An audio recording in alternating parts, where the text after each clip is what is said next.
नमस्कार, मी सरिता कौशिक। लोकशाहीत एक असतो राजा आणि मंत्रिमंडळ, जे आपल्या राज्यात मुख्यमंत्री म्हणून ओळखले जातात आणि त्यांची कॅबिनेट, आणि दुसरी असते प्रजा म्हणजे सर्वसामान्य जनता, अर्थात आपण सारे। आणि या दोघांना जोडणारा दुवा म्हणजे लोकप्रतिनिधी, आमदार। पण सध्या हा दुवाच आपली जबाबदारी आणि कर्तव्य विसरू लागलाय की काय असा सवाल उपस्थित होऊ लागलाय।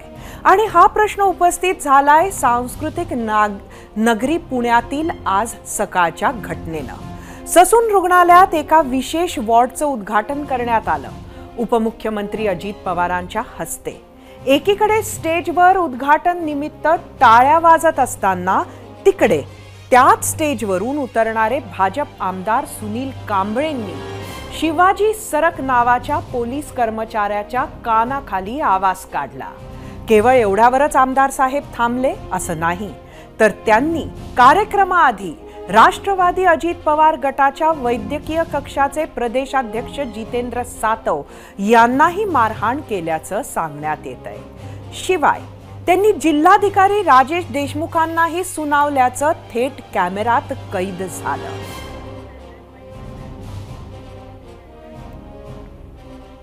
बरं, पुणे कॅन्टोन्मेंटचे भाजप आमदार सुनील कांबळेंना एवढा संताप का आला याची चौकशी केली असता लक्षात आलं की आमदार साहेबांचं रुग्णालयातील उद्घाटन कोनशिलेवरच नाव नव्हतं, आणि यामुळेच भाजप आमदारांना संताप अनावर झाल्याची चर्चा आहे।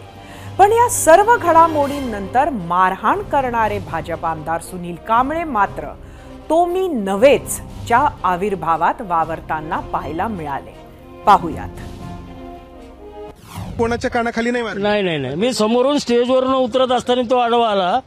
मी त्याला ढकलून बाजूला झालो। मारहाण करायची, काउन्सिलात मारायचा कशी हे असती, पोझिशन असते आणि कसं झालं ते तो व्हिडिओ काय झालं तुमच्याकडे ते बघा। रुपाली चाकणकरांबरोबर मी चालत होतो, तर त्यांनी सांगितलं चाकणकरांनी की अरे आमदारांना येऊ दे पुढे, आमदारांना तरी ते धक्का मारत होता।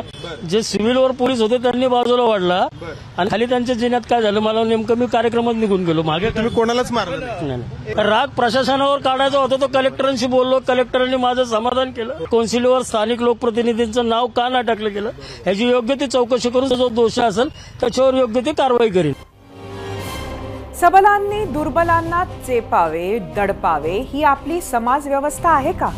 म्हणजे सारा प्रकार बळी तो कान पिळी, जिसकी लाठी उसकी भैंस या प्रकारचा आहे का? लोकप्रतिनिधी म्हणविणारे लोक अधिकारी कर्मचाऱ्यांवर हात उचलतात, त्यांना हीन वागणूक देतात। पण अधिकाऱ्यांवर हात उचलणारे हे मात्र विसरतात की एखाद्याचा संयम ढळला आणि त्यानं जर प्रतिकार केला तर शोभा कोणाची होईल। याच विषयाला अनुसरून आम्ही तुम्हाला प्रश्न विचारला होता। तो प्रश्न पाहण्यासाठी जाऊया आपल्या पोल सेंटरवर। आजचा आपला पहिला प्रश्न होता, भाजप आमदार सुनील कांबळेंची पोलिसांच्या कानशिलात मारकुट्या लोकप्रतिनिधींचं प्रतिनिधित्व रद्द व्हावं का?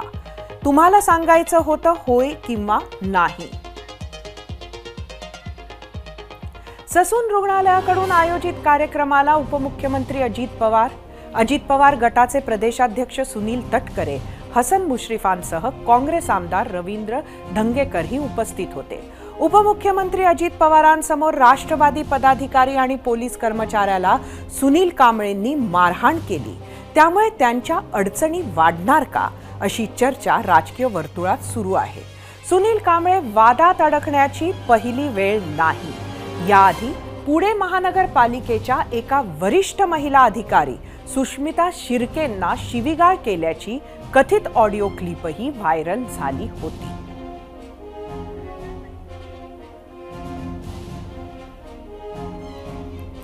उपमुख्यमंत्री अजित पवार यांच्या उपस्थितीत मारहाण केल्यानंतर सुनील कांबळेंनी सारवासारव करण्याचा प्रयत्न केला आहे, तर गृहमंत्री देवेंद्र फडणवीस आणि भाजप प्रदेशाध्यक्ष चंद्रशेखर बावनकुळेंनी संपूर्ण प्रकरणाची माहिती घेणार असल्याचं सांगितलं। मात्र भाजप आमदाराच्या या दादागिरीवर ठाकरे गटाच्या उपनेत्या सुषमा अंधारे आणि पुण्यातील कसबा पेठचे काँग्रेस आमदार रवींद्र धंगेकर यांनी टीका केली। पाहूयात।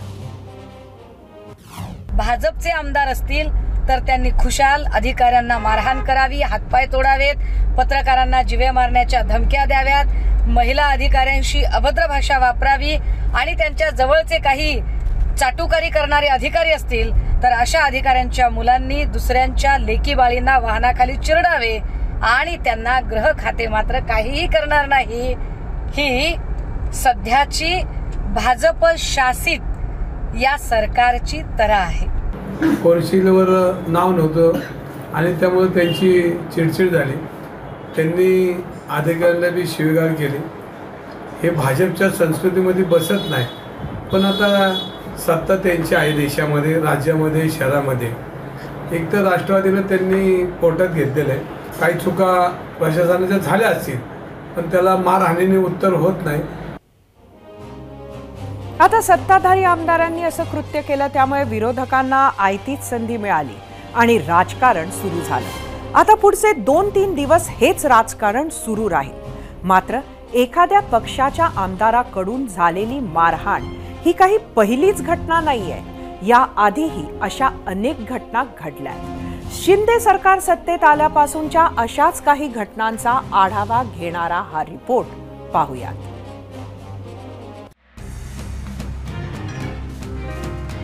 ही दृश्य जरा नीट पहा. एका कार्यक्रमात मंचावरून उतरणारे आहेत भाजपचे आमदार सुनील कांबळे. 2 पायऱ्या उतरतात आणि एका अधिकाऱ्याजवळ थांबतात. आता ही मारहाण नव्हती असा दावा आमदार कांबळे करतायत. मात्र याच घटनेनं काही आठवणी ताज्या झाल्या. पहिली आठवण अवघ्या काही तासांपूर्वीचीच.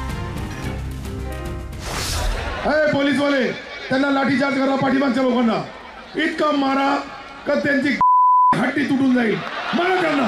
हे पहा, हे सर्व लोक बोलले, हाना त्यांना, हाना हाना. ही भाषा आणि ही व्यक्ती अवघ्या महाराष्ट्राला याच कारणासाठी माहिती आहे. मंत्री अब्दुल सत्तार अशाच शब्दसाठ्यामुळे अनेक वेळा चर्चेत आलेत, वादात सापडलेत, सही सलामत बाहेर पडलेत आणि पुन्हा बोललेत, चर्चेत आलेत. हे चक्र असंच सुरू आहे. भिकार लोक भिकार चर्चा ज्या करू लागले, हे भिकार लोक ज्या पद्धतीने बोलू लागले, भिकार लोकांना काही कमी असेल तर त्यांनाही आम्ही देऊन टाकू. हा व्हिडिओ देखील फार जुना नाही. अवघ्या वर्षभरापूर्वी मंत्री साहेबांनी खासदार सुप्रिया सुळेंसंदर्भात असे शब्द वापरले आणि पुढे मोठा वाद झाला. असा आमच्या पुढाऱ्यांचा धंदाच भिकार आहे आणि ते भिकार आहे. भिकार लोकांना खोक्याची सवय लागलेली आहे. आम्हाला ती लोकांसारखी सवय नाही आहे. हे भिकार लोक ज्या पद्धतीने बोलू लागले. याच मालिकेत पुढचे नेते आहेत शिवसेनेचे हिंगोलीचे आमदार संतोष बांगर. मुख्यमंत्री एकनाथ शिंदेंसोबत आल्यानंतर पहिल्यांदा चर्चेत आले ते अशाच एका मारहाणीच्या घटनेनं. 2022 सालच्या ऑगस्ट महिन्यात अधिकाऱ्याला केलेल्या मारहाणीनंतर काही दिवस चांगलाच वाद रंगला. पुढे 2023 उजाडलं, तेही एका मारहाणीच्या घटनेनं. प्राचार्यांना मारहाणीचं प्रकरण शांत होण्याआधीच बांगरांचा आणखी एक धमकीचा व्हिडिओ समोर आला. मैं पूरा काम आपका बंद कर दूंगा, ध्यान में रखो. नाही काय ऐकायचं तुम्हाला? एक तर फोन उचलत नाही तुम्ही. 3 दिवस झाले तुम्हाला सांगतो, 2 दिवसापासून मी फोन करतोय आणि ते पोरग गरीब पोरग कुठून पैसे लावलं? तुमच्या कामावर त्याचा हात मोडला ना. जे संतोष बांगरांनी केलं ते करताना आणखी एक नेत्या दिसल्या. या आहेत गीता जैन. स्थानिकांच्या तक्रारीनंतर त्यांनी एका अधिकाऱ्याची खरडपट्टी काढली, तिथल्या एका कंत्राटदाराच्या कानशिलात लगावली. त्यांचा असाच एक व्हिडिओ व्हायरल झाला, ज्यात त्या एका सरकारी कर्मचाऱ्यावर पुन्हा भडकल्या. मी आता एक ना ड्यूटीवर असेल तरी एक देणार. आणि तुम्ही लेडीजवर हात उचलता, लाज वाटत नाही तुम्हाला? अशीच अनेक उदाहरणं आहेत ज्यात जितेंद्र आव्हाडांचं देखील नाव येतच. या सगळ्या प्रकरणामध्ये जितेंद्र आव्हाडांचा हात असल्याचा आरोप करण्यात आला. देख, ये अपने भाई को नहीं पकड़ रहा, तेरे बाप को पकड़, ताकि इसका भाई इसको और मार सके. ये अपने भाई को नहीं पकड़ रहा, देख हाथ उठा रहा, वो देख किस तरीके का है ये दोनों. याच मारहाणीच्या व्हिडिओनंतर जितेंद्र आव्हाडांना स्पष्टीकरणही द्यावं लागलं.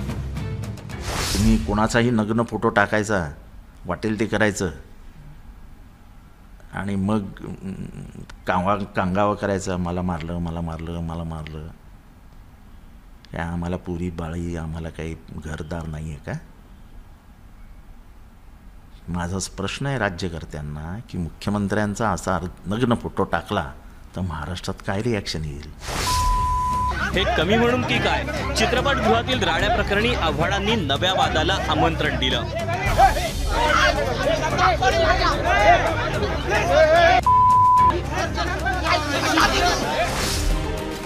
तिकडे शिंदेंसोबतचे आणखी 2 आमदारही अशाच वादात सापडल्याचं महाराष्ट्रानं पाहिलं.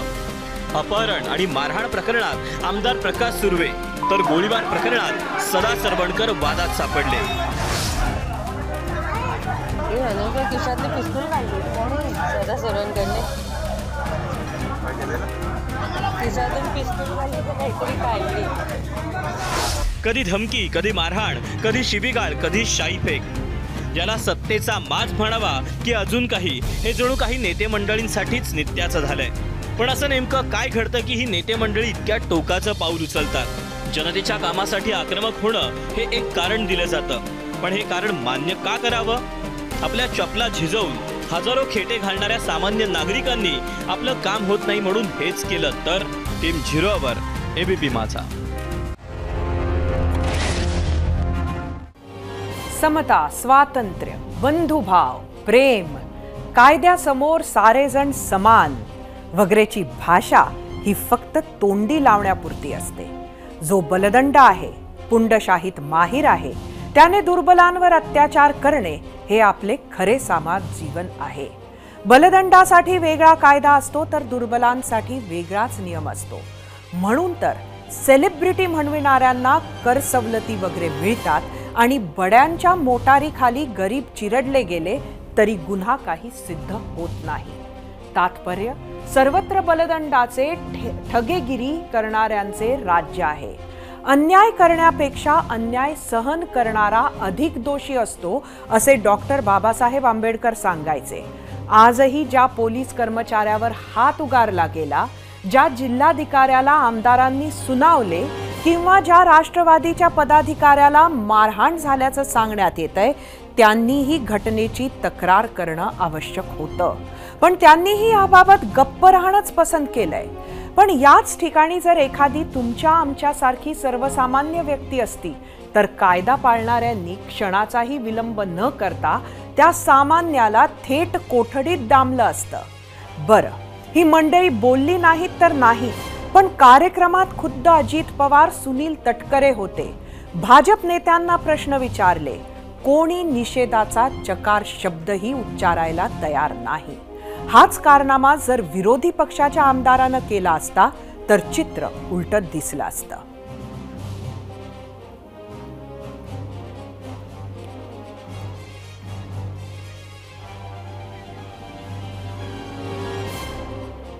आम्ही विचारलेल्या प्रश्नावर तुम्ही काय प्रतिक्रिया दिल्या आहेत, त्या प्रतिक्रिया पाहण्यासाठी जाऊया आपल्या मीडिया सेंटरवर.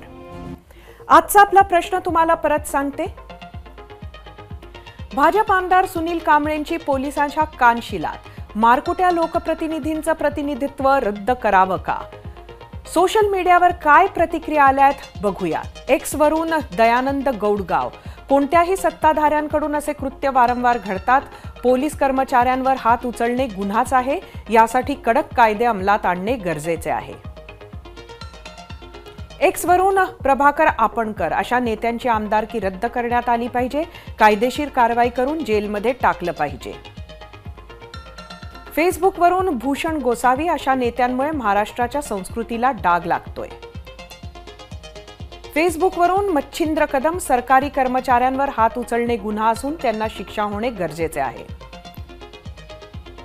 फेसबुकवरून विकास उबाळे, हल्ली लोकप्रतिनिधी स्वतःला राजे असल्याचे समजतात.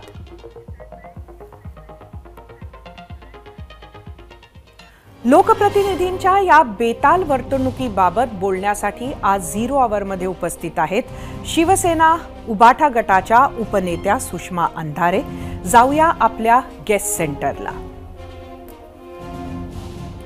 सुषमाताई, एबीपी माझाच्या 0 आवरमध्ये आपलं स्वागत आहे. एकंदरीत आज पुण्यात काय झालं हे आपल्याला माहिती आहे. आपली छोटीशी प्रतिक्रिया आम्ही ऐकली, पण सविस्तर आपण काय म्हणाले ह्यावर? आपण जे आत्ता छोटी एक ABPची फार चांगला रिपोर्ट दाखवला तो कौतुकास्पद आहे की आतापर्यंतच्या घडलेल्या एकूण घटनांचा जो आढावा आपण घेतला, ज्यात आमदार गीता जैन एका अधिकाऱ्याला मारताना दिसतात, सदा सरवणकर सारखा माणूस पिस्तूल काढतो किंवा प्रकाश सुर्वे हातपाय तोडण्याची भाषा करतो, अगदी त्याच वेळेला आमदार किशोर पाटील जळगावचे आधी धमकी देतात, शिवीगाळ करतात, मग मारहाण करतात, संतोष बांगर, आणि ह्या सगळ्या लोकांच्या बद्दल आपण असंही शेवटी म्हणालात की ही सगळी माणसं किंवा आज जे काही घडलं की एका अक्षरशः पोलीस कर्मचाऱ्याच्या कानशिलात लगावली, तक्रार का करत नाहीत? मला चर्चा इथूनच करायला आवडेल. मुळात तक्रार केल्यावर तक्रार लिहून घेतली जाते का? राज सुर्वेची तक्रार झाली.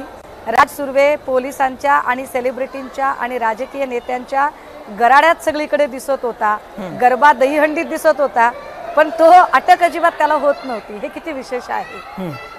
रिंकी बक्साला अक्षरशः टाहो फोडून अख्खा भारतभर न्याय मागत राहिली, पण महाराष्ट्रात तिला साधं FIR करायला सुद्धा राहुल शेवाळे यांनी येऊ दिलं नाही. तिची तक्रार लिहून घेतली का? निर्मला यादवची तक्रार कुणी लिहून घेतली का? ज्या किशोर पाटलांनी ज्या पत्रकाराला मारहाण केली जळगावमध्ये त्याची तक्रार कुणी लिहून दिली का? ह्या सामान्य लोकांचं तर सोडाच सोडा. मी स्वतः आमदार संजय सिरसाटांच्या विरोधात कित्येक पोलीस स्टेशन मध्ये गेले. माझी तक्रार एका तरी पोलीस स्टेशनने नोंदवून घेतली का?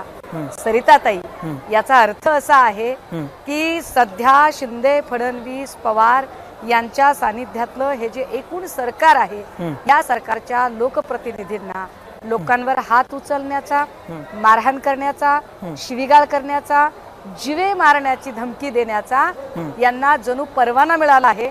अजून एक महत्वाची गोष्ट की ज्या पद्धतीने म्हणजे सत्ताधारी तर सत्ताधारी, पण सत्ताधाऱ्यांची चाटुकारिता करणारे जे अधिकारी आहेत, या अधिकाऱ्यांची पोरं सुद्धा अगदी सहज एखादीला गाडी खाली चिरडू शकतात आणि पोलीस म्हणतात की नाही ती सहज गाडी खाली आली. म्हणजे पोलीस सुद्धा किती बायस्ड पद्धतीने, पण जो भस्मासूर पोलीस यंत्रणा वाढवत आहे तोच भस्मासूर जेव्हा डोक्यावर बसतो तेव्हा काय होतं याचं उदाहरण म्हणजे आज पोलीस कर्मचाऱ्याच्या कानशिलात लगावलं आहे. नक्कीच. खरं तर आजचा आश्चर्याचा भाग हा होता की या कार्यक्रमामध्ये स्वतः अजित पवार होते, स्वतःही सुनील तटकरे होते आणि कुठेतरी त्याच प्रिमाइसेसमध्ये एकानंतर एक अशा गोष्टी घडत आल्या.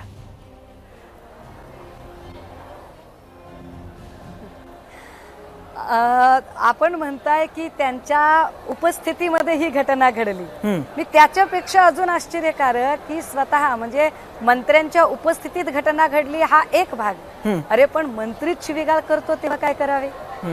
जेव्हा अब्दुल सत्तारांसारखे मंत्रीच जेव्हा सांगतात की यांचं माकड हाड मोडेपर्यंत यांना मारा, काही फरक पडत नाही, फटके द्या, किती गलिच्छ भाषा वापरतात. म्हणजे ज्या लोकांनी मतं दिली त्यांच्या आई वडिलांच्या बद्दल इतक्या अर्वाच्य भाषेमध्ये बोलतात का? कारण यातल्या एकाही मंत्र्याच्या, एकाही आमदाराच्या विरोधात एकदाही FIR फाटलेली नाही. म्हातारी मेल्याचे दुःख नाही, पण काळ सोकावतो.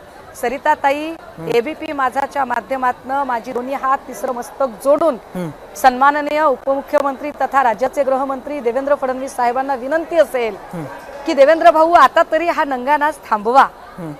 कारण एकाही आमदार आणि एकाही लोकप्रतिनिधीच्या विरोधात ज्या अर्थी FIRच होत नाही किंवा त्यांच्यावर अटकेची कारवाईच होत नाही.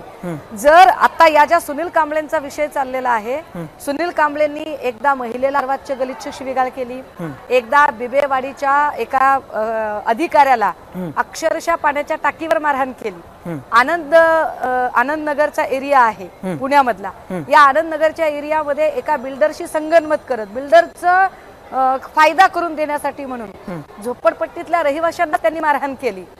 आणि एवढं असून सुद्धा या माणसाला जर पहिली कृती जेव्हा त्याने महिलांच्या बद्दल अत्यंत अर्वाच्य गलिच्छ शिवीगाळ केली होती तेव्हा जर त्या माणसाचे निलंबन केले असते किंवा अटकेची कारवाई केली असती तर कदाचित पुढच्या 4 घटना घडल्या नसत्या ना. म्हणजे देवेंद्र भाऊंनी हे मान्य केलं पाहिजे की तुमच्या पक्षामध्ये तुम्ही अशा पद्धतीने मोकाट सोडता लोकांना सरिताताई, मी आपल्या माध्यमातून अजून एक गोष्ट लक्षात आणून दिली पाहिजे की एका पत्रकार महिलेला म्हणजे कुणी कसं राहावं हा ज्याचा त्याचा प्रश्न आहे. ज्याला जे सूट होतं, जे कॅरी करता येतं ते करतात.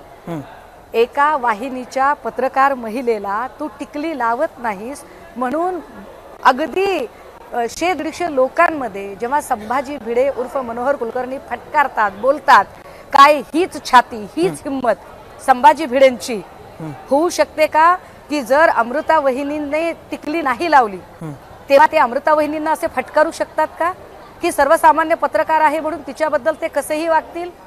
एखादा पत्रकार तुमच्या विरोधात बोलतो त्याला तुम्ही गाडीखाली चिरडायला बघता. मला वाटतं की गृहमंत्री म्हणून जर चोख पावलं उचलली आणि पोलिसांचा धाक राहिला तर अशा घटना घडणार नाही. नक्कीच यामध्ये काय कारवाई होईल याकडे आपल्या सगळ्यांचंच लक्ष असणार आहे. एक अजून प्रश्न मनात येतो, आपण राजकीय क्षेत्रात वावरता, राजकारणात म्हणजे राजकारणात आले, निवडून आले, सत्तेत असो नसो, कारण सगळ्याचकडे मंडळी नेते झाली की असं डोक्यात काय शिरतं, नक्की काय होतं, ही मस्ती कुठनं येते? मला सुद्धा कमाल वाटते ताई की ही सत्तेची मस्ती आणि हा माज कुठला आहे. ही एकतर मारहाण केली जाते, FIR नोंदवून घेतल्या जात नाहीत. कित्येक अशी गावं आहेत की ज्या गावांमध्ये अक्षरशः आपली राजकीय दहशत बसवण्यासाठी आपल्या मर्जीतला पोलीस अधिकारी बदली करून आणला जातो. आमदार ठरवून पोलीस अधिकारी बदली करून आणतात आणि त्या पोलीस अधिकाऱ्याला ऑर्डर्स दिल्या जातात, आपल्या विरोधातला आहे तर बेदम मारहाण करायची, वाटेल ते गुन्हे दाखल करायचे आणि आत टाकायचा. असे कित्येक, म्हणजे मला आता नावं टाळायची आहेत जाणीवपूर्वक, की अशी कित्येक गावं आहेत की ज्या गावांमध्ये पोलिसांच्या सानिध्यात मारहाण झाली. तुम्हाला हवं असेल आणि तुम्ही म्हणत असाल तर मी व्हिडिओ ट्विट करायला तयार आहे, कारण आधी व्हिडिओ ट्विट केला तर मग वाहिन्या दाखवतील असं आता मलाही वाटायला लागले. कारण पोलिसांच्या समोर मारहाण केली जाते, पोलिसच गचंड्या देत मारतात आणि ठरवून कार्यक्रम केला जातो, याला काय म्हणायचं? आणि कित्येक असे पोलीस अधिकारी आहेत की ज्या पोलीस अधिकाऱ्यांना त्या त्या ठिकाणचे आमदारांच्या किंवा लोकप्रतिनिधींच्या ऑर्डर असतात की कलम 354 किंवा 376 किंवा 323, 324, 307 कुणावर दाखल करायची आणि कुणावर दाखल नाही करायची याच्या सूचना दिल्या जातात. त्यांनी सांगितलं तर FIR फाटतो, नाहीतर FIR फाटत नाही. म्हणजे मी आता एक सहज विषय निघाला म्हणून माझ्या प्रकरणामध्ये मी लाख वेळा व्हिडिओ चे फुटेज दाखवले, तरी सुद्धा सरकार पक्षातले लोक आणि गृह खातं म्हणालं आम्ही व्हिडिओ तपासून घेऊ. अरे पब्लिक डोमेन मध्ये आहे, सगळ्या चॅनलने दाखवलं तरी तक्रार नोंदवून घेतली नाही. पण मालेगाव मधला एक माणूस ज्याचं नाव मी ललित पाटील प्रकरणात अगदी बिनठोकपणे घेते, मला अडवण्यासाठी म्हणून रात्रीच्या 1:30 वाजता FIR दाखल होते. किती कमालीची गोष्ट आहे ही. कुठल्या गोष्टीसाठी? 20-22 वर्षापूर्वीची कुठली तरी की ज्याच्यात माझा चेहरा ओळखायला येत नाहीये, मीच आहे की नाही हे पण सांगता येत नाही, ते प्लांटेड आहे की मॉर्फ आहे हेही कळत नाही, आणि 1:30 वाजता तुम्ही FIR दाखल करता. हा पक्षपातीपणा. देवेंद्र भाऊ, किमान गृह खात्याची लाज राखण्यासाठी तरी, आणि देवेंद्र भाऊंबद्दल खरंच आमच्या मनात आदर आहे, तुमच्या पदाची गरिमा राखण्यासाठी तरी या अशा मस्तवाल आणि गुंडगिरी करणाऱ्या लोकप्रतिनिधींना थांबवणं गरजेचं आहे. नक्कीच सुषमाताई, आपल्याशी असहमत कोणीही नसेल अशी मी आशा करते, आणि असंच व्हावं जसं आपण सांगत आहात. कुठल्याही पक्षाचा लोकप्रतिनिधी असो, कोणीही असो, जर अशा पद्धतीनं जनतेमध्ये, कारण आपल्याला माहिती आहे justice has to be seen to be done, हे जे म्हणतो, लोकांना दिसलं पाहिजे की न्याय झाला आहे, ते महत्त्वाचं आहे. आपण 0 आवरमध्ये आलात, आमच्याशी बातचीत केली, आपले खूप खूप धन्यवाद. आम्ही विचारलेल्या प्रश्नावर तुम्ही दिलेला कौल पाहण्यासाठी जाऊया आपल्या पोल सेंटरवर. आजचा आपला प्रश्न होता, भाजप आमदार सुनील कांबळेंची पोलिसाच्या कानशिलात मारकुट्या लोकप्रतिनिधींचं प्रतिनिधित्व रद्द व्हावं का? एकूण 6000 मतं आहेत यूट्यूबवर. 93% लोकांनी होय म्हटलंय, 7% नाही. इंस्टाग्रामवर एकूण 3500 मतं.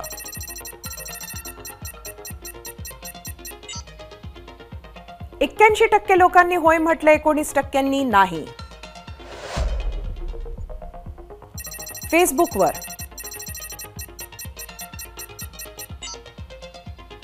70% लोकांनी होय म्हटलंय, 30% नाही.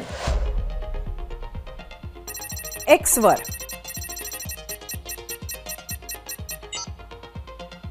92% लोकांनी होय म्हटलंय, 8% नाही. त्यामुळे जनतेला तरी असंच वाटतं की अशा पद्धतीनं लोकप्रतिनिधींचं वर्तन असेल तर त्यांचं प्रतिनिधित्व रद्द करावं. लोकशाहीत जनता मतदार राजा आहे, लोकप्रतिनिधी हा जनतेचा सेवक असतो, अशी वाक्य आपण नेहमी ऐकतो. पण त्यातला फोलपणा एव्हाना सर्वांच्याच लक्षात आला आहे. खरं तर का मिळाली या लोकप्रतिनिधींना काही विशेष अधिकार आणि प्रिव्हिलेजेस? कारण त्यांना आपली कर्तव्य कुणाच्याही दबावात न येता निर्विघ्न पार पाडता यावीत यासाठी.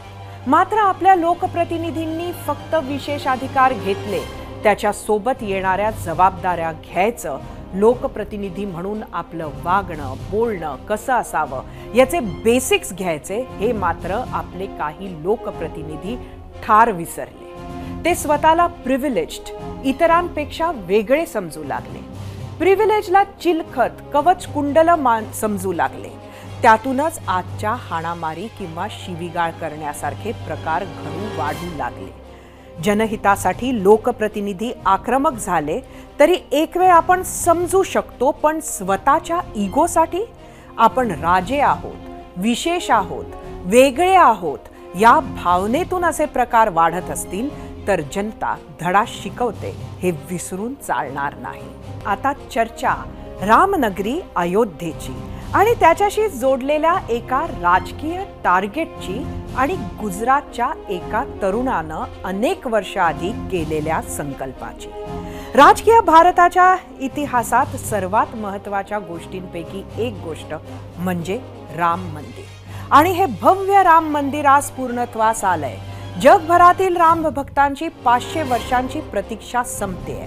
येत्या 22 जानेवारीला अयोध्येमध्ये राम मंदिराच्या लोकार्पणाचा अनुपम्य सोहळा संपन्न होणार आहे. मात्र त्याआधीच भाजपनं देशभर वातावरण निर्मिती सुरू केली आहे. खरं तर अयोध्या आणि राम मंदिर या मुद्द्यामुळे भाजपचा राजकीय आलेख कायमच चढता राहिलाय.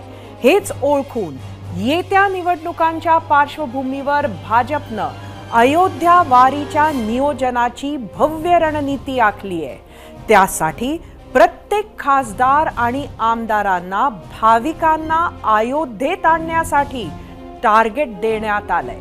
प्रत्येक लोकसभा आणि विधानसभा मतदारसंघातून हजारो भाविक अयोध्येत येतील याची काळजी भाजपकडून घेतली जाणार आहे.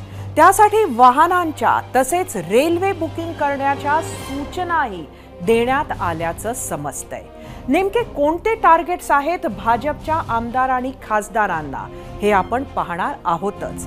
मात्र त्याआधी पाहूयात आपला दुसरा प्रश्न. तोच पाहण्यासाठी जाऊयात आपल्या पोल सेंटरला. आजचा आपला दुसरा प्रश्न सांगते, भाजप लोकप्रतिनिधींना मतदारसंघातून लोकांना अयोध्येला नेण्याचं टार्गेट याचा निवडणुकीत फायदा होईल असं वाटतं का? तुम्हाला सांगायचं होतं होय किंवा नाही. अयोध्येतील राम मंदिर हे भारतीय जनता पक्षानं स्थापनेपासूनच निवडणूक जाहीरनाम्याचा प्रमुख भाग म्हणून उचललेला मुद्दा आणि त्याच मुद्द्यामुळे काँग्रेसचं जितकं नुकसान झालं त्यापेक्षा जास्त फायदा भाजपला होताना दिसलाय.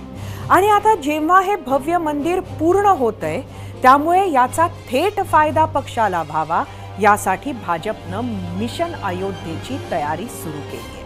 काय आहे भाजपचा मेगा प्लॅन? कसं असणार आहे भाजपचा मिशन अयोध्या? पाहूयात एबीपी माझाचा स्पेशल रिपोर्ट.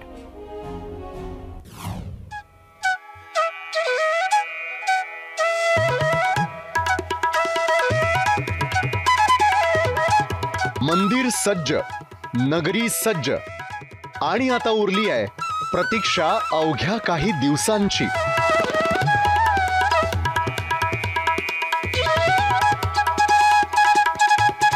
अयोध्येतील राम मंदिर सोहळ्याची तारीख जसजशी जवळ येतेय तसतशा राजकीय हालचालींनाही वेग आलेला आहे. गेल्या अनेक दशकांपासून राम मंदिर ज्या भाजपच्या जाहीरनाम्याचा प्रमुख भाग होता, त्याच भाजपनं राम मंदिर सोहळ्यासाठी संपूर्ण ताकद लावली आहे. एबीपी माझाला मिळालेल्या माहितीप्रमाणे 22 जानेवारी नंतर भाजपचा विशेष मिशन अयोध्या सुरू होणार आहे. त्या अंतर्गत प्रत्येक आमदाराने त्याच्या मतदारसंघातील किमान 5000 रामभक्तांना अयोध्येत नेऊन रामलल्लांचे दर्शन घडवायचे आहे. तर खासदारांकडून 20,000 रामभक्तांना अयोध्येत नेण्याची अपेक्षा ठेवण्यात आली आहे. मात्र 22 जानेवारी नंतर ही प्रक्रिया लगेच सुरू होणार नाही, तर अनेक महिने ही प्रक्रिया सुरू राहणार आहे आणि त्यासाठी सध्या विशेष नियोजन केले जात आहे. सगळ्यात आधी भाजपनं देशभरात कोट्यवधी जनतेला थेट घरात जाऊन आमंत्रण देण्याचा कार्यक्रम सुरू केलाय. भाजपचं हे मिशन अयोध्या पूर्णत्वास नेण्यासाठी खास नियोजन करण्यात आलंय. भाजपच्या प्रत्येक आमदाराला मतदारसंघातून 5000 राम भक्तांना अयोध्येत नेण्याचं टार्गेट, तर प्रत्येक भाजप खासदाराला मतदारसंघातून 20,000 भाविकांना अयोध्या दर्शनाचं टार्गेट. जर मतदारसंघ एकच असेल तर आमदार खासदारांच्या यादीमध्ये भक्त वेगवेगळे असतील. एका लोकसभा मतदारसंघातून 40 ते 50,000 लोक अयोध्येला जाण्याचं नियोजन असणार आहे. याच कार्यक्रमासाठी आवश्यक तशा याद्या तयार करण्याच्या सूचना देखील देण्यात आल्या आहेत. आज घडीला मिशन अयोध्या हे भाजपच्या पक्षीय नियोजनाच्या स्तरावर आहे. त्यामुळे यावर नेत्यांनी उघडपणे बोलणं टाळलंय. जनतेने मागणी केली आहे. जनतेच्या मागणीप्रमाणे त्या ठिकाणी काही ठिकाणी आम्ही या ठिकाणी लाईव्ह स्ट्रीमिंगच्या माध्यमातून प्रत्येक मंदिरामध्ये तशी व्यवस्था करण्याचा आमचा प्रयत्न आहे.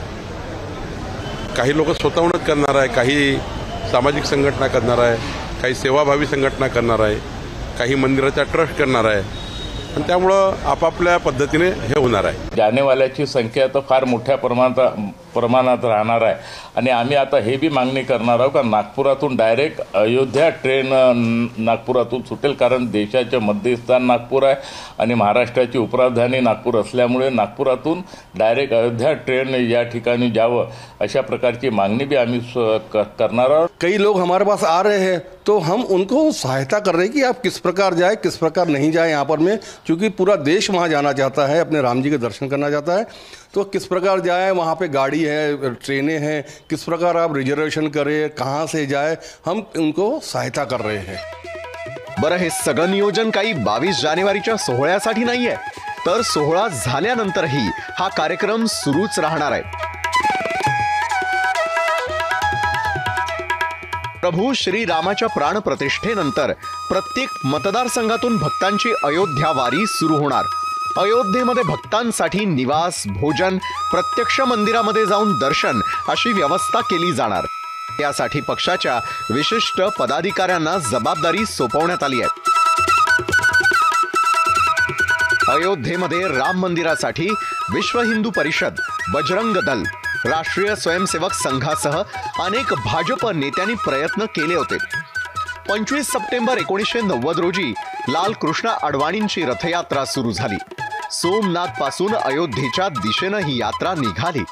या यात्रेनंतर फक्त भाजपचंच नाही तर साऱ्या देशाचं राजकारण पूर्णपणे बदलून गेलं. यात्रेनंतर अडवाणी देशात हिंदुत्वाचा चेहरा बनले. भाजपचा मतदार घट्ट झाला. अडवाणींनी राम मंदिर आंदोलनाचा पाया घातला. आज त्यांचे एकेकाळचे घनिष्ठ सहकारी नरेंद्र मोदी त्या आंदोलनावरती कळस चढवतायत. भाजपचं मिशन अयोध्या हे लोकसभेत अब की बार 400 पार करवणार का? देशाच्या राजकारणात भाजपच्या प्रगतीमध्ये राम जन्मभूमी आंदोलनाचे अनन्यसाधारण महत्त्व आहे. 1984 मध्ये जेव्हा विश्व हिंदू परिषदेने राम जन्मभूमीचं आंदोलन आपल्या हाती घेतलं होतं तेव्हा देशात भाजपचे 2 खासदार होते आणि आता तो आंदोलन पूर्णत्वास येऊन जेव्हा राम मंदिर आकारास येत आहे तेव्हा देशात भाजपचे 303 खासदार आहे आणि त्यामुळेच आंदोलन पूर्णत्वास येत असताना भाजपनं प्रत्येक मतदारसंघातून हजारो रामभक्त जाऊन रामलल्लांचे दर्शन घेतील याची व्यवस्था करणार करणं सुरू केलं आहे. कॅमेरामॅन अतुल हिरडेसह रजत वसिष्ठ, ABP माझा, नागपूर. अयोध्येत आज घडीला जरी भाजपकडून मिशन अयोध्या अशी कुठलीही अधिकृत घोषणा नसली तरीही तयारी मात्र तीच आहे. आता आपण जाणार आहोत थेट अयोध्येत. पंतप्रधान नरेंद्र मोदींच्या हस्ते 17 दिवसांनी अयोध्येत रामललाची प्रतिष्ठापना होणार आहे. पण ही कहाणी आहे 28 वर्ष आधी याच अयोध्येत आलेल्या मोदींची. मध्यंतरी इतकी वर्ष का आले नाहीत मोदी स्वतः अयोध्येत? या सर्व गोष्टींचे साक्षीदार असलेले रामलला दरबारचे अधिकृत फोटोग्राफर महेंद्र त्रिपाठी यांच्याशी एक्सक्लुझिव्ह संवाद साधलाय आमचे प्रतिनिधी गणेश ठाकूर यांनी. महेंद्र त्रिपाठी जी आहेत, जे सिनियर पत्रकार आहेत अयोध्येचे आणि जे ऑफिशियल फोटोग्राफर होते रामलला दरबारचे 1982 ते 1992 पर्यंत. त्याच वेळेला ज्या वेळेला बाबरी मस्जिद पाडली गेली होती, त्यांच्याशी संवाद साधूया. 82 से 92 तक की जो हमने रामलला दरबार में पत्रकारिता किया, प्रेस फोटोग्राफी किया, उसकी वजह थी कि मैं श्री राम जन्मभूमि स्टूडियो भी चलाता था और यही वजह था कि मुझे अकेला ही ऑथराइज पास मिलता था और मेरे अलावा किसी भी देश दुनिया का मीडिया की एंट्री कैमरे के रूप में नहीं होती थी. तो ताला खुलना, शिलान्यास होना, 90 गोलीकांड और 92 का जो विवादित ढांचा गिरा है, वो सब का मैं साक्षी हूँ. तस्वीरें जो हैं इस राम मंदिर निर्माण को लेकर या इस मंदिर को खड़े रहने में बहुत बड़ी वजह बनी और सबसे बड़ी एक वजह और बनी कि राम भक्त नरेंद्र मोदी से मेरी मुलाकात जो है 14 जनवरी 1992 को उसी रामलला के दरबार में हुई थी. ये है जो नरेंद्र मोदी जी राम भक्त के रूप में आए, चलता है उनका जहाँ जब जिक्र होता है, आए थे. 14 जनवरी 1992 का दिन था और रामलला का प्राकट उत्सव चल रहा था. तो रामलला का प्राकट उत्सव इस बात का हो रहा था कि जब मूर्ति अंदर पधारी गई थी तो उसका उत्सव यहाँ साल में एक बार होता है. तो वो 14 जनवरी 1992 का दिन था. उस समय बीजेपी के, कहा मोदी जी ने आपको? अभी हम बता रहे हैं, बीजेपी के राष्ट्रीय अध्यक्ष जो उस समय थे डॉक्टर मुरली मनोहर जोशी, उन्हीं के साथ वो आए थे. तो मैं उनसे परिचित था. तो चूंकि ये ज्यादा ही मतलब VIP मूवमेंट में थे तो बड़ा इनका नाम मोदी जी का नहीं था. तो मैंने ही मुरली मनोहर जोशी से पूछा था कि आपके साथ जो हैंडसम खड़े हैं, दाढ़ी वाड़ी रखाए थे, बिल्कुल नौजवान थे. तो हमने कहा कौन है? तो उन्होंने कहा ये नरेंद्र मोदी हैं और गुजरात के नेता हैं. तो हमने फिर उन लोगों की तस्वीरें खींची और रामलला के दरबार में मोदी जी बहुत देर तक रामलला को टकटकी लगाए देखते रहे. तो मैंने सोचा कि ऐसी क्या बात है, बहुत देर सारे दर्शन लोग करते हैं, प्रणाम करते हैं, चले जाते हैं. तो मैंने उनसे पूछा कि आपने कोई संकल्प लिया क्या? आप बहुत देर तक जो है रामलला से वार्तालाप कर रहे थे. तो उन्होंने मुस्कुरा के जवाब दिया कि मैं आपको नहीं बताऊंगा. फिर मैंने सवाल किया कि आप दोबारा इस रामलला का दर्शन करने कब आएंगे? तब उन्होंने मुझे जवाब दिया था कि जब राम मंदिर का निर्माण होगा तब आऊंगा. कुछ ऐसा ही उनके जीवन में हुआ. वो राम भक्त प्रधानमंत्री बन गए और 5 अगस्त 2020 को राम मंदिर की आधारशिला उन्होंने रखी. जो अपने संकल्प 32 वर्ष पहले रामलला दरबार में राम भक्त के रूप में लिया था, अब प्रधानमंत्री के रूप में आकर के वो रामलला का उद्घाटन करने आ रहे हैं. यानी संकल्प जो लिया था वो संकल्प यही था और संकल्प की आज पूर्ति हो रही है. ऐसा बहुत कम किसी के जीवन में होता है कि कोई 32 वर्ष पहले किसी मंदिर में, रामलला जैसे मंदिर में आके संकल्प ले और उसका संकल्प पूरा हो जाए और रामलला का भी आशीर्वाद उसे मिल जाए कि वो देश के प्रधानमंत्री बन जाए. कॅमेरामॅन अनिल संगरेसह गणेश ठाकूर, ABP माझा, अयोध्या. 16 जानेवारीपासून राम मंदिर परिसरात महायज्ञाला सुरुवात होणार आहे. 8 मुख्य पुजारींच्या हस्ते या यज्ञात समिधा पडणार आहेत. या मुख्य पुजाऱ्यांमध्ये महाराष्ट्राच्या धुळ्यातील केशव गुरुजींनाही मानाचं स्थान मिळालंय. खरं तर पूजा सामग्रीतला मोठा भाग हा धुळ्यातून आलाय. साधू संत महंतांच्या नगरीत भक्तिमय वातावरण पाहायला मिळतंय. मठ, मंदिर, आश्रमांमधून दिवस रात्र अयोध्येत आज भजनांचे सूर कानावर पडतात आणि हे असं राहावं अशा खास सूचना या मठांना करण्यात आल्याचं कळतंय. अयोध्येतील असेच वेगवेगळे रंग आम्ही तुमच्यापर्यंत पोहोचवत राहणार आहोत.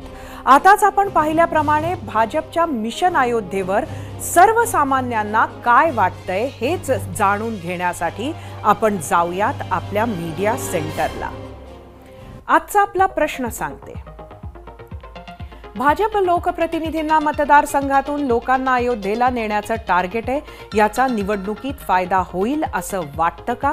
सोशल मीडियावर काय प्रतिक्रिया आल्यात बघूया. फेसबुकवरून तानाजी थोरात, स्थानिक पातळीवर जनता त्रस्त आहे, मूलभूत प्रश्न कोणीच सोडवत नाही. यूट्यूबवर दिलीप माचीकर, जनता खूप हुशार आहे. यूट्यूबवर प्रमोद पाटील, लोक धर्माच्या नावावर बळी पडणार नाहीत, त्यांना पाहिजे बेरोजगारांच्या हाताला काम. यूट्यूबवरून सुबोध तांबे, धर्म आणि राजकारण एकत्र आलं तर येणाऱ्या काळात सरकार आपलं अपयश धर्माच्या पडद्याआड लपवून ठेवेल, जनतेनं देशाचा विचार प्रथम करावा. फेसबुकवरून प्रदीप पावसकर, दिलेली सर्व आश्वासने येत्या 2 महिन्यात पूर्ण करू अशी राम मंदिर प्राणप्रतिष्ठेवेळी सर्व नगरसेवक, आमदार, खासदार, पुढाऱ्यांनी शपथ घ्यावी. इंस्टाग्रामवरून शुभम कुलकर्णी, नेत्यांना काही फायदा होणार नाही. तुमच्या प्रतिक्रियानंतर आता वेळ झाली आहे आजच्या प्रश्नावरचा पोल रिझल्ट पाहण्याची आणि त्यासाठी जाऊया आपल्या पोल सेंटरला. आजचा प्रश्न तुम्हाला परत एकदा सांगते, भाजप लोकप्रतिनिधींना मतदारसंघातून लोकांना अयोध्येला नेण्याचं टार्गेट, याचा निवडणुकीत फायदा होईल असं वाटतं का? एकूण 18,000 मतं आली आहेत यूट्यूबवर. 38% लोकांनी होय म्हटलंय, 62% लोकांनी मात्र नाही म्हटलंय. इंस्टाग्रामवर एकूण 2,000 मतं.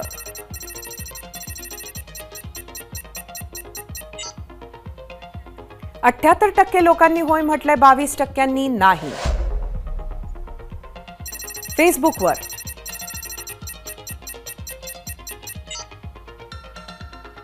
46% लोकांनी होय म्हटलंय, 54% लोकांनी नाही म्हटलंय. एक्सवर बघूया, 41% लोकांनी होय म्हटलंय, 59% लोकांनी नाही म्हटलंय. 80-90च्या दशकात काँग्रेस सर्वशक्तिमान होती. निवडणुका कशा जिंकायच्या हे माहिती असलेली अनुभवी नेते मंडळी काँग्रेसमध्ये खच्चून भरलेली होती. जातीचं, धर्माचं, मुस्लिम वोट बँकेचं गणित चपखल बसल्यानं आपल्याला कोणी टक्कर देऊ शकत नाही या भ्रमात ते होते. त्यामुळेच भाजपनं राम जन्मभूमीचा मुद्दा हाती घेतला तेव्हा राम मंदिराचा विषय फक्त राजकीय आहे हे समजण्याची चूक काँग्रेसनं केली. या सगळ्या गोष्टीचा फायदा भाजपला झाला हे कोणीही अमान्य करणार नाही. भारतीय समाजमनातील रामाचं महत्त्व वेळीच ओळखलं असतं तर कदाचित इतर पक्षांनाही राम मंदिराचं थोडंफार श्रेय घेता आलं असतं. पण हे झालं तेव्हाच. आज परत राम मंदिराला फक्त भाजपचा कार्यक्रम म्हणून आता मोदी विरोधक किंवा भाजप विरोधक बघत आहेत. ही चूक त्यांना महागात पडू शकते. मात्र अजून एक बाब महत्त्वाची आहे. भाजपनं सुद्धा विरोधकांना खिजवण्याच्या नादात ओव्हरबोर्ड न जाता रामाला आवडेल असंच वर्तन ठेवत राम मंदिर सोहळा साजरा करणं तेवढ्याच गरजेचं आहे. एक प्रसिद्ध किस्सा या निमित्तानं आठवतो, तो तुमच्या सोबत शेअर करते. अटल बिहारी वाजपेयी आणि लालकृष्ण अडवाणी हे जुने मित्र, 30-35 वर्षांची त्यांची मैत्री, सहवास. आज जो मजबूत भाजप दिसतोय त्याचा भक्कम पाया रचण्यात या दोघांचा मोठा वाटा. अडवाणींनी सोमनाथ ते अयोध्या रथयात्रा सुरू केली तेव्हा वाजपेयींनी त्यांना सल्ला दिला होता, ध्यान रखिए आप अयोध्या जा रहे हैं, लंका नहीं. हे वाक्य प्रत्येक राम भक्तानं, प्रत्येक भाजप कार्यकर्त्यानं, प्रत्येक भारतीयानं आज लक्षात ठेवणं गरजेचं आहे. ध्यान रखिए आप अयोध्या जा रहे हैं, लंका नहीं. बातमी आहे बारामती ॲग्रोवरील ईडी छाप्यांची. राष्ट्रवादीचे शरद पवार यांचे चुलत नातू आणि राज्याचे उपमुख्यमंत्री अर्थमंत्री अजित पवार यांचे चुलत पुतणे आमदार रोहित पवार यांच्या बारामती ॲग्रोवर ईडीने छापे टाकलेत. बारामती, मुंबई, पुण्यातल्या 6 ठिकाणी ईडीनं आज तपास केला. काय आहे हे संपूर्ण प्रकरण आणि त्यावरून कसं राजकारण रंगलंय पाहूयात.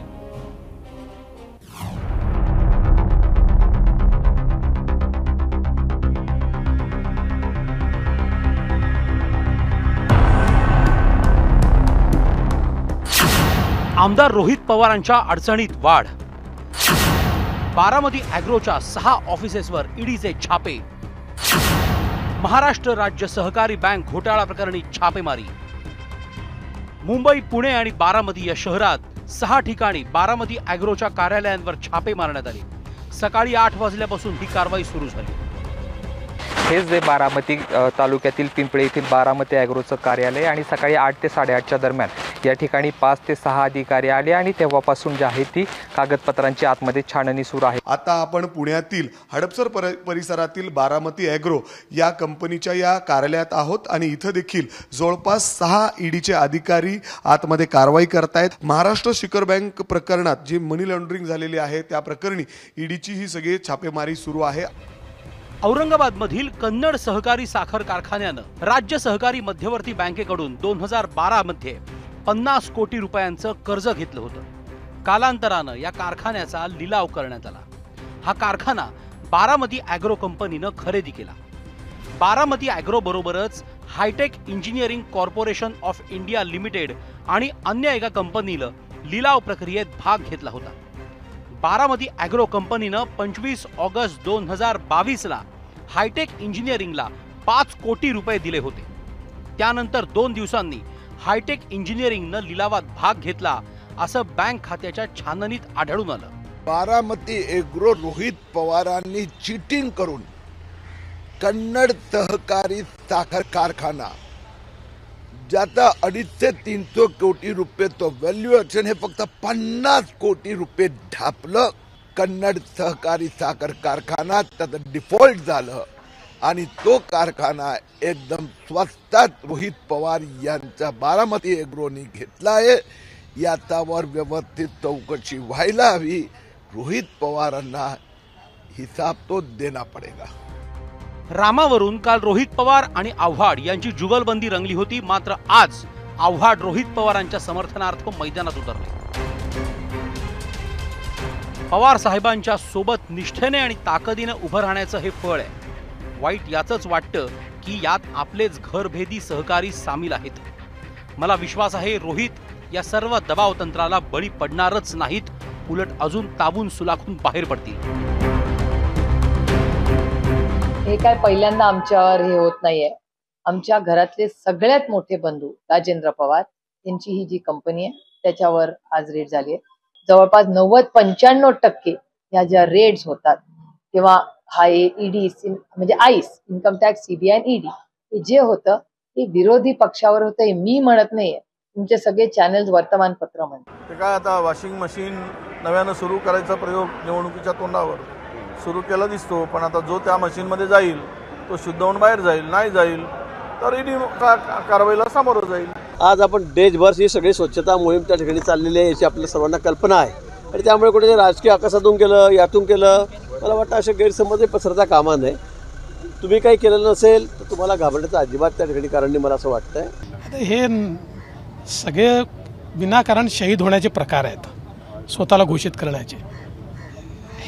त्या ठिकाणी जी काही मला माहीत नाही काय रेड झाली आहे नाही झाली आहे, मला त्याकडे कुठलीही माहिती नाही. या सगळ्या गोष्टी त्यांचा बिझनेस आहे, बिझनेस ते करतात. बिझनेसमध्ये अशा गोष्टी होत असतात सगळ्या वेगवेगळ्या. आणि समजा त्यांनी काही केलंच नसेल, त्यांचं सगळं नीट असेल तर त्यांना घाबरण्याची आवश्यकता नाही आहे.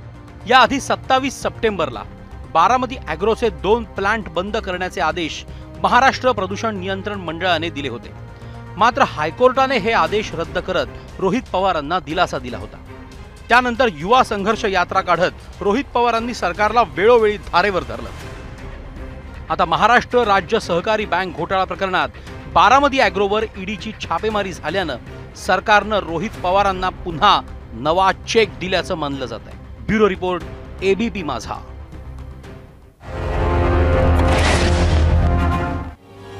कारण कोणतंही असो, पुढचे काही दिवस बारामती हे नाव आणि गाव चर्चेच्या केंद्रस्थानी असणार हे नक्की.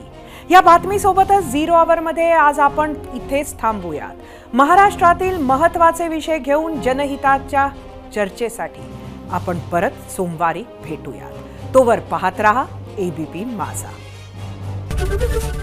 एबीपी माझा, उघडा डोळे बघा नीट.